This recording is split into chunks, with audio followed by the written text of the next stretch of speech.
Um, Good afternoon, doctor. Can you hear me?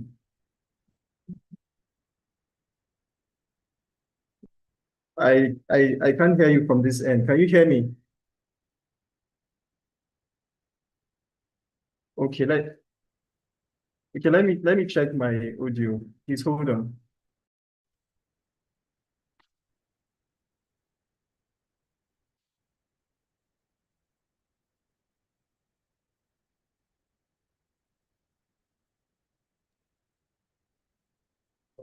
Can you hear me now? I can hear you now, sir. Okay. I think it's better now. So I want to welcome you to yet another interesting edition of the program Political Clinic. First of all, this is the News Chronicle, and the program is Political Clinic, and it's a delight to have you here, Doctor. All right, thank you. It's a pleasure to. So before we kickstart, let's do some introduction to what we're going to talk about. First of all, viewer, this is the News Chronicle, and my name is Pius Kadon on yet another edition of the program Political Clinic. This is one program where we get to talk about political happenings in the country, especially when it comes to government policies, security, and the likes. And on today's edition, we are being joined by, a prolific academic, and then a doctor, an academic doctor actually, and someone who is currently pursuing his second doctorate degree at the Nigeria Defense Academy, NDA, with a special bias in defense and then strategic studies. I hope I got that right, doctor. Exactly. Yeah, so we're going to be talking about some of the heightened or even escalating security or insecurity issues we're having in Nigeria, and majorly in some parts of the northern region. So, doctor, can you bring us up to speed as to what you think about this security situation in the country, especially in the northern part of Nigeria? Thank you for the honor of having me. The security situation in Nigeria, and particularly the northern part of the country, is highly worrisome. Worrisome because despite the presence of border security personnel, despite the presence of roadblocks, training, recruitment, and even retraining of security personnel in Nigeria, insecurity challenges or security challenges has continued to increase unabatedly. And it appears to be that insecurity in Nigeria has been regionalized. We have the Boko Haram insurgency in the northeastern part of the country, the banditry and kidnapping in the northwestern part of Nigeria. We have the IPOB northeast. We have the farmer headers crisis in the north central region of Nigeria. And lastly, we have the kidnapping and even the rituals of in the north and southern western part of the country. So this constitutes a threat to the overall development of the country, because aside discouraging foreign investment, it also poses a lot of challenges to human security in the country. So this is what we have to say, that the security situation in Nigeria is highly worrisome and needed timely attention and action. Yeah. So, speaking of security situation needing timely intervention and attention, just yesterday the president met with some executive members at the interfaith meeting, and then he pushed for the creation of state police, and then I think it's something that the Senate in the coming days will be looking into that, and then seeing how they can tinker with the constitution and how to introduce the state police. Do you think that introducing state police is going to, in a way, curtail some of the insecurity situation we're having in the country? Do you think it's a way forward? Do you think it's like the magic wand that Nigeria needs at this point in time? Yes. I don't only think that it is a way forward. I believe that it is part of the way forward because the federal security might has been overstretched. So there's a need for state policing. This is because, like I made mention of earlier, that insecurity in Nigeria has been regionalized, different forms of insecurity. And as such, since they all have different method and mode of operations, they need a different manner of intervention. So when the state police is being considered and approved, I believe that is going to help to a greater extent in addressing the various forms of insecurity in the country.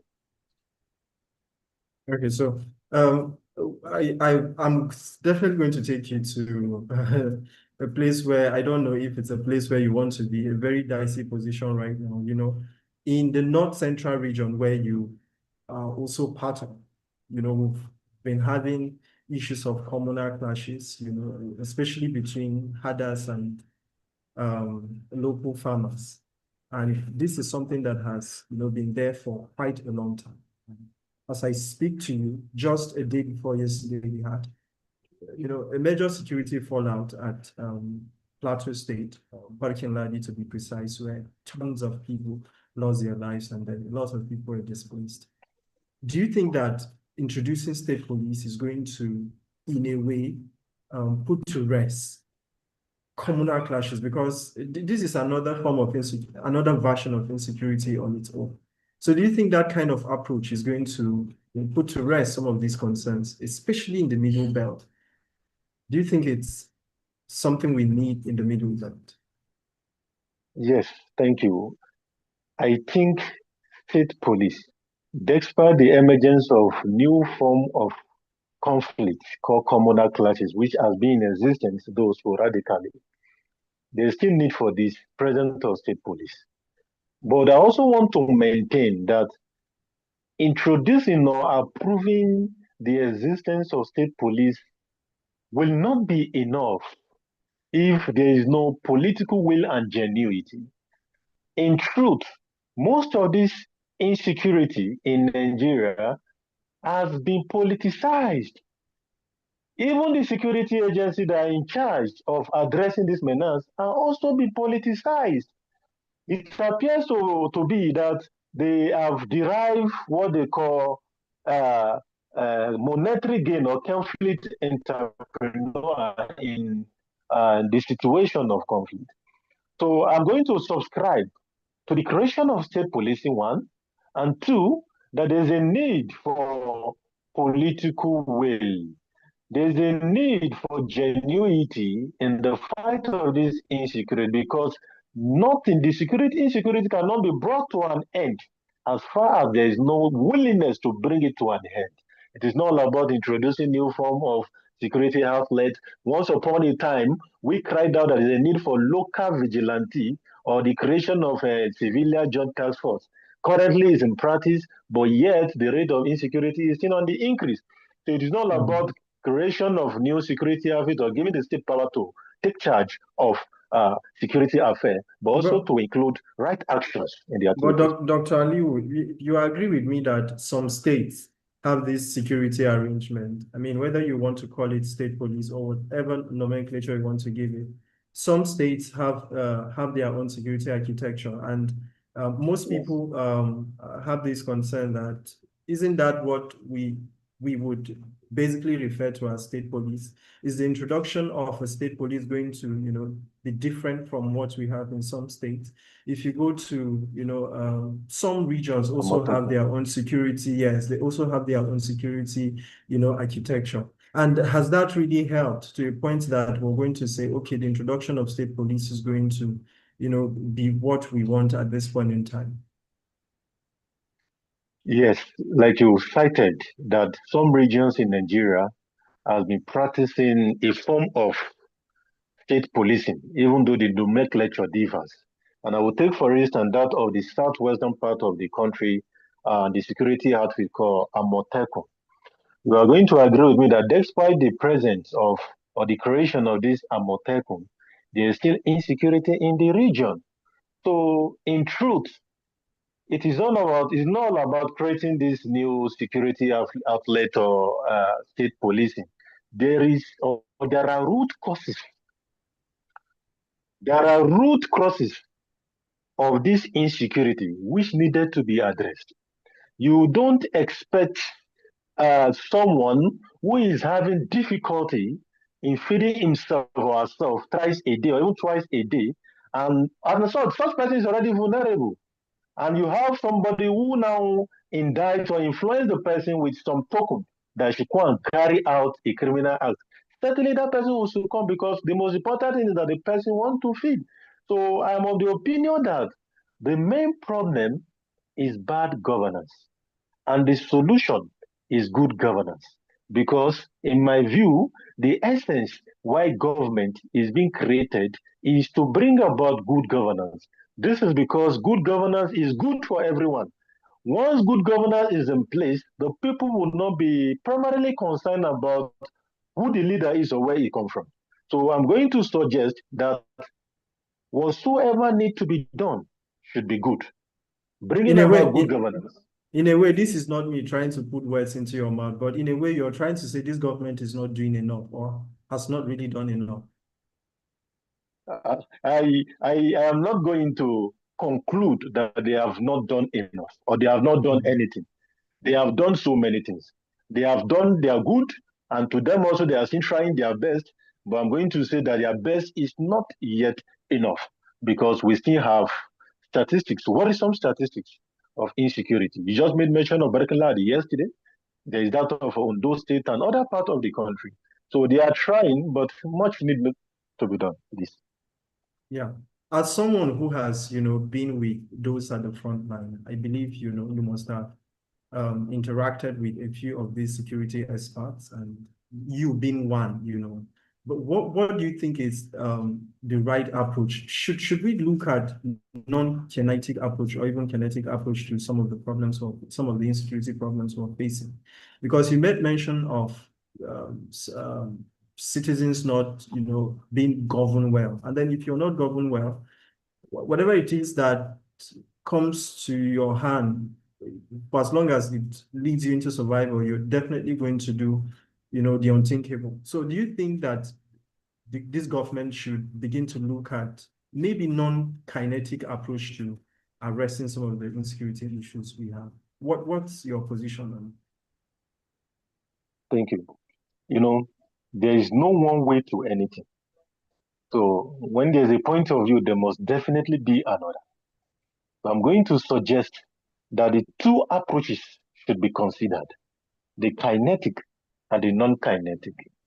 And when you check the amnesty approach, giving repentancy or recruit or what do they call it? Uh, these criminals that are being rehabilitated, uh, it is not a good approach. When you check these people, they have killed a lot. These are the kind of people that the kinetic approach should be adopted for. So I'm going to maintain that the two approaches should be considered. While you are trying to use the forceful approach with the criminals, you should also try to adopt the soft approach by making available what are needed on ground to avert most of these criminal uh, activities. And what between these two approach, which do you think the government has really failed on woefully? I am going to say they have really failed more on the providing the basics. They have really failed more on the non-kinetic. They have really And that failed could more. be a driving force. That could be a driving force because using force is not enough. Those people don't ordinarily on their own engage in crime. So they lack certain things. And those things they lack, which they consider as their basic amenities, push them into these criminal activities. So it is not about forcing them or trying to bring about deterrence to uh, discourage them to engage in the criminal activities, but try to bring certain things in place. What am I talking about? What do I mean by these certain things? The good governance, the infrastructure. I was privileged to visit the border communities in the northern part of the country, especially that of Katsina, because that is my area of focus in my second PhD. I'm expecting to do my external on. And when I interacted with the border security personnel and even the border community settlers, they all alluded that they barely feel the presence of the government in their community. The security personnel, all the various forms of border security personnel I interacted with, I also noticed and observed that they complain about their welfare not being properly considered. So all these things alone are even enough factor for the security personnel at the border region to compromise with the insurgents and the terrorists. So the federal government of Nigeria need to also try to address this worrisome issues, please. Okay, let's talk about the U.S. Congress and the intervention by the U.S. government. I don't know if that has suggested a deep, the intelligence sharing by Nigerian security architecture, that of the U.S. government. Do you think that the intervention by the United States has helped the fight against insecurity so far?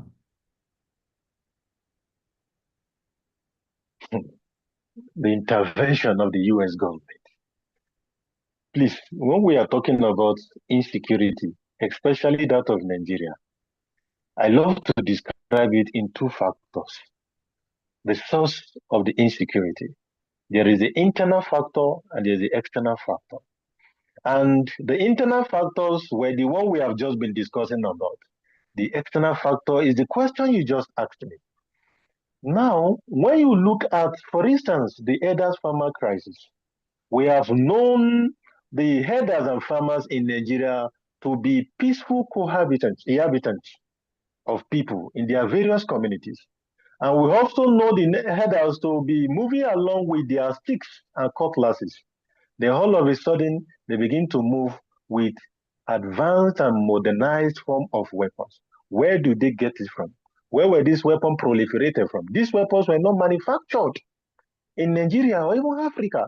So they were being smuggled from somewhere, and there are certain group of people who also sponsor these crimes externally. So to me, the intervention of the US, number one, has made the sovereignty of Nigeria become questionable. It has made Nigeria to appear in the international community as being weak. And the giant of Africa, as we often claim, has already been tainted. So to me, having the base of US in Nigeria to fight the insecurity is not really a welcome development, because history has shown that But Doctor, countries where earlier you alluded to the failure of this government. And don't you think that any government that has failed this work seek help, especially external help?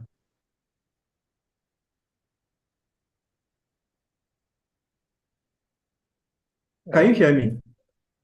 okay, no, please repeat it. Okay. I said earlier, you alluded to the failure of this government as, part of the fallout when it comes to insecurity in the country. And in another breath, you're saying the intervention of the United States has, in a way, undermined our territorial integrity and all. So don't you think that that is you saying one thing and then, contrasting it yourself?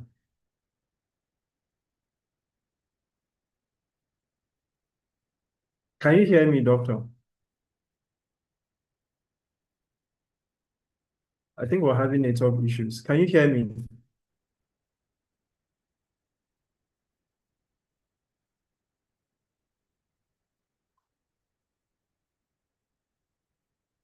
Okay, we'll try to establish connection with Dr. Ali shortly. Please stay with us.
Unmute myself.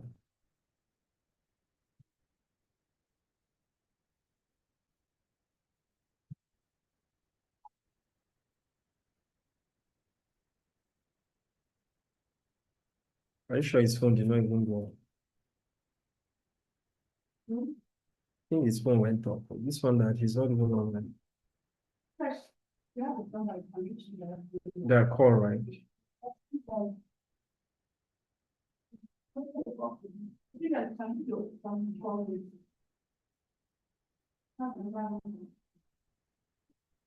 Let me try to call him on WhatsApp. No more call. WhatsApp focus is here. It's just once then it's in the ring of WhatsApp.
I think it's from his phone.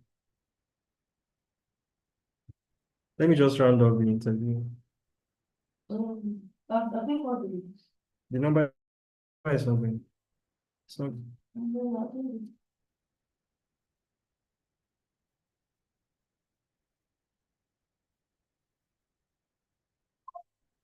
Why is not going?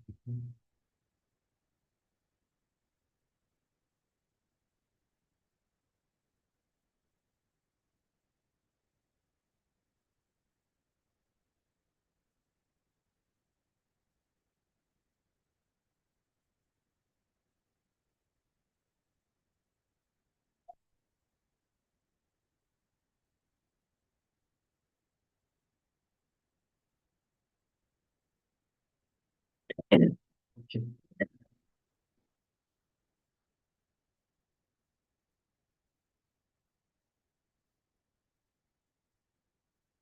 Okay, so I think we're having some technical issues or even a little bit of network issue from Dr. Aliu's end. And in this case, where we're unable to, reestablish connection, we would like to thank you for being a part of today's edition of the program Political Clinic. My name is Pius Kadon, and this is the News Chronicle, of course. We've been speaking with Dr. Aliu, Tala, who is an academic doctor and someone who is also running his second doctoral degree at the Nigeria Defense Academy Zaria with bias in defense and strategic studies. I want to thank you once again for being with us, and then we hope that you make a date with us again for another interesting edition of the Political Clinic next week. My name is Pius Kadon once again. Thank you for being here.